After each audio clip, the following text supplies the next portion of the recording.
नमस्कार। उत्तर प्रदेश की तमाम बड़ी खबरों में आपका स्वागत है। खबरों का सिलसिला शुरू करने से पहले वीडियो को लाइक करके चैनल को सब्सक्राइब कर दीजिए और आप ये वीडियो किस शहर और राज्य से देख रहे हैं हमें कमेंट करके जरूर बताएं।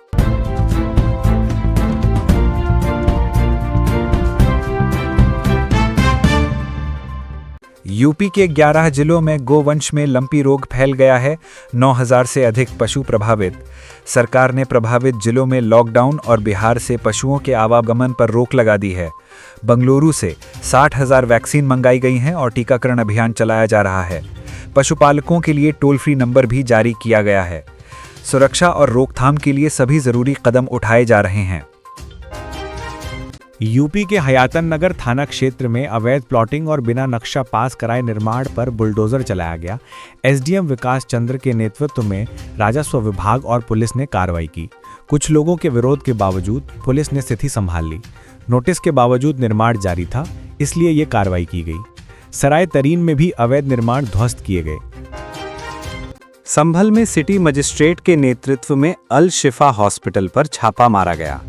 अस्पताल बिना पंजीकरण के चल रहा था और मरीजों के साथ लापरवाही हो रही थी। टीम ने अस्पताल को सील कर दिया। मरीजों को दूसरे अस्पतालों में स्थानांतरित कर दिया गया। अस्पताल का पंजीकरण 1 साल पहले समाप्त हो गया था और नवीनीकृत नहीं कराया गया। उत्तर प्रदेश में प्रशासनिक महकमे में बड़ा फेरबदल किया गया है। योगी सरकार ने 16 आईएएस अधिकारियों का तबादला किया। लिस्ट में लखनऊ मंडल की पूर्व कमिश्नर रोशन जेकब, बी चंद्रकला और किंजल सिंह का नाम शामिल है। अधिकारी अब नए पदों पर कार्यभार संभालेंगे। तबादलों का उद्देश्य प्रशासनिक कार्यों में सुधार करना बताया गया है। यूपी बोर्ड अब माध्यमिक विद्यालयों के पूरे स्टाफ की ऑनलाइन उपस्थिति दर्ज करेगा। ये कदम मुख्यमंत्री के शिक्षकों और शिक्षणेतर कर्मचारियों के लिए कैशलेस चिकित्सा सुविधा की घोषणा के बाद उठाया गया। ऑनलाइन उपस्थिति चिकित्सा सुविधा के सत्यापन में मदद करेगी। ये शिक्षकों के फर्जीवाड़े को रोकने में भी सहायक होगी। बोर्ड सचिव ने जिला विद्यालय निरीक्षकों को निर्देश जारी किए हैं। अगर आप जानना चाहते हैं कि भारत की असली ताकत क्या है, उसका आत्मसम्मान कितना गहरा है और उसकी आवाज कितनी बुलंद है, तो बस एक क्लिक करके इस चैनल को सब्सक्राइब करना ना भूलें। दोस्तों, जरा इस ग्राफ को ध्यान से देखिए। 99% लोग जो हमारे वीडियो देखते हैं, उन्होंने अभी तक चैनल को सब्सक्राइब ही नहीं किया है। क्या बात है, वीडियो तो आप देख लेते हैं लेकिन सब्सक्राइब बटन दबाना भूल जाते हैं।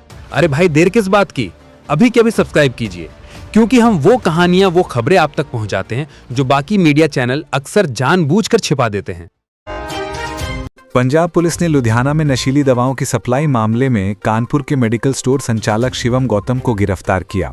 जांच में पता चला कि 18,000 नशीली गोलियां कानपुर के गौतम फार्मा से सप्लाई हुई थीं। मुख्य आरोपी हसन सिद्दीकी फरार है। शिवम ने बताया कि हसन दवाइयां मंगवाकर पंजाब भेजता था। गोविंदन नगर से भी मामले से जुड़े तार सामने आए हैं। रामपुर के गुरुद्वारे में पथराव और फायरिंग मामले में 16 लोगों के खिलाफ एफआईआर दर्ज की गई। फायरिंग करने वाले जसपाल सिंह उर्फ राजा को गिरफ्तार कर 2 बंदूकें और 22 कारतूस बरामद किए गए। गुरुद्वारे की सुरक्षा बढ़ा दी गई है। पुलिस ने 15 नामजद और एक अज्ञात आरोपी के खिलाफ कार्रवाई की। उत्तर प्रदेश सरकार ने त्योहारों पर बिजली कटौती रोकने का बड़ा फैसला लिया। बिजली विभाग 15 सितंबर से 15 अक्टूबर तक विशेष अभियान चलाएगा। अभियान में लाइनों की मरम्मत, ट्री कटिंग और ट्रांसफार्मर लोड बैलेंसिंग शामिल हैं। इससे उपभोक्ताओं को ट्रिपिंग और लो वोल्टेज जैसी समस्याओं से बचाया जाएगा। अमेठी में भी निर्बाध बिजली आपूर्ति सुनिश्चित की जाएगी। सीएम योगी ने उत्तर प्रदेश में संत कबीर के नाम पर वस्त्र एवं परिधान पार्क स्थापित करने की घोषणा की। योजना का उद्देश्य हथकरघा और वस्त्रोद्योग में निजी निवेश बढ़ाना है। विभिन्न जिलों में ये पार्क बनाए जाएंगे। निवेश सारथी पोर्टल पर 15,431 करोड़ रुपए के निवेश प्रस्ताव मिले हैं। इससे 1 लाख से अधिक रोजगार के अवसर सृजित होंगे। गोरखपुर के पिपराइच में पशु तस्करों की गोली से दीपक गुप्ता की मौत हो गई। परिजनों का आरोप है कि पुलिस की लापरवाही के चलते उसकी जान बचाई नहीं जा सकी। ग्रामीणों ने भट्टा चौराहा जाम किया और बताया कि झड़प के दौरान दीपक 1.5 घंटे तक लापता रहा और बाद में खून से लथपथ मिला। पुलिस ने शव को कब्जे में ले लिया है। गोरखपुर नगर निगम शहर के हर गली मोहल्ले को रोशन करने की तैयारी कर रहा है। पारंपरिक खंभों की जगह ऑक्टोगोनल पोल लगाए जाएंगे और चौराहों पर मिनी मास्ट के स्थापित होंगे। HURL के CSR फंड से 1600 और नेडा से 2500 सोलर लाइटें लगेंगी, जिससे लगभग 4000 नई लाइटें शहर में रोशनी फैलाएंगी। गोरखपुर में स्मार्ट मीटर लगने के बाद कई उपभोक्ताओं को बिजली बिल में भारी गड़बड़ी का सामना करना पड़ रहा है। शिव कुमार और सरिता शर्मा जैसे उपभोक्ता गलत रीडिंग की वजह से लाखों रुपए का बिल भुगत रहे हैं। पुराने मीटर की रीडिंग गलत दर्ज होने से समस्या बढ़ रही है।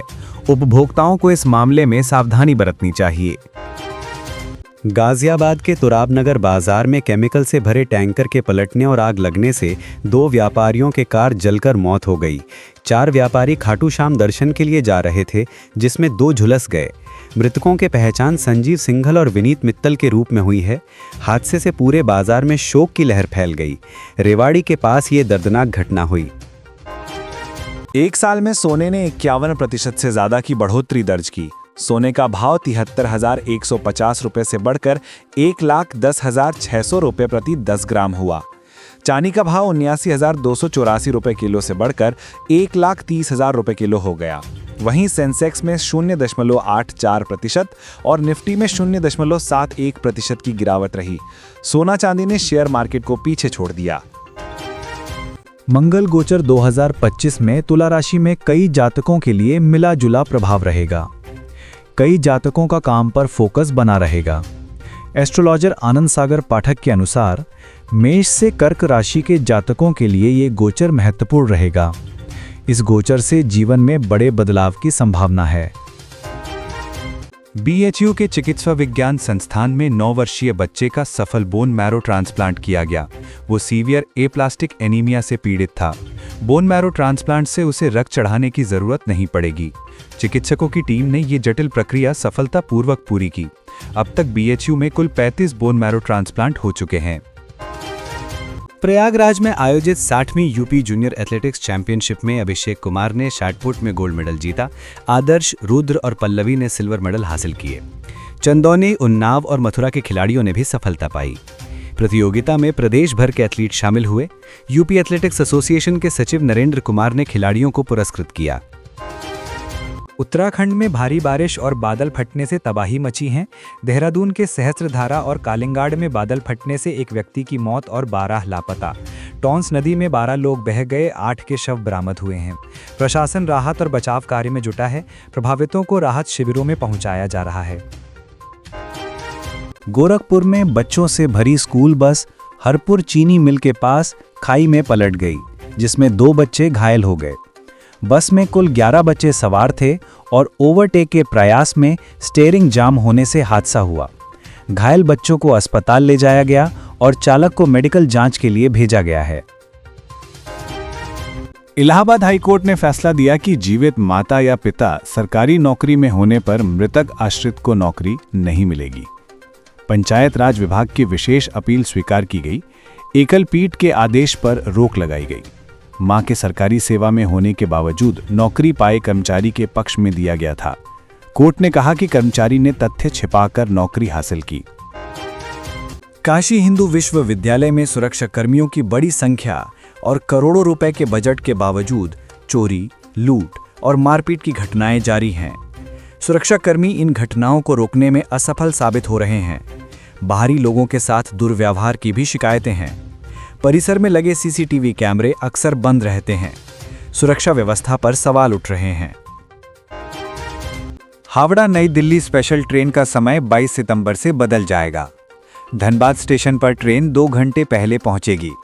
नई दिल्ली पहुंचने में 4 घंटे 10 मिनट की देरी होगी। नवरात्र के दौरान मैहर स्टेशन पर दीक्षा भूमि एक्सप्रेस रुकेगी। इससे यात्रियों को सुविधा मिलेगी। हरियाणा में अब मोबाइल पर भूमि रिकॉर्ड दिखना संभव होगा। राजस्व विभाग व्हाट्सएप चैटबॉट शुरू करेगा। भूमि रिकॉर्ड, म्यूटेशन और संपत्ति कर का विवरण मोबाइल पर मिलेगा। सीएम नायब सिंह सैनी 29 सितंबर को पेपरलेस पंजीकरण की शुरुआत करेंगे। सीमांकन पोर्टल से भूमि सीमा निर्धारण में तेजी आएगी। तेजस्वी यादव ने पीएम मोदी के घुसपैठ वाले बयान को चुनावी हथकंडा बताया। उन्होंने एनडीए सरकार पर विफलताओं का आरोप लगाया। तेजस्वी ने पढ़ाई, दवाई और कमाई वाली सरकार का वादा किया। जहानाबाद से अपनी अधिकार यात्रा की शुरुआत की। उन्होंने बेरोजगारों, किसानों और मजदूरों के अधिकारों की लड़ाई का संकल्प लिया।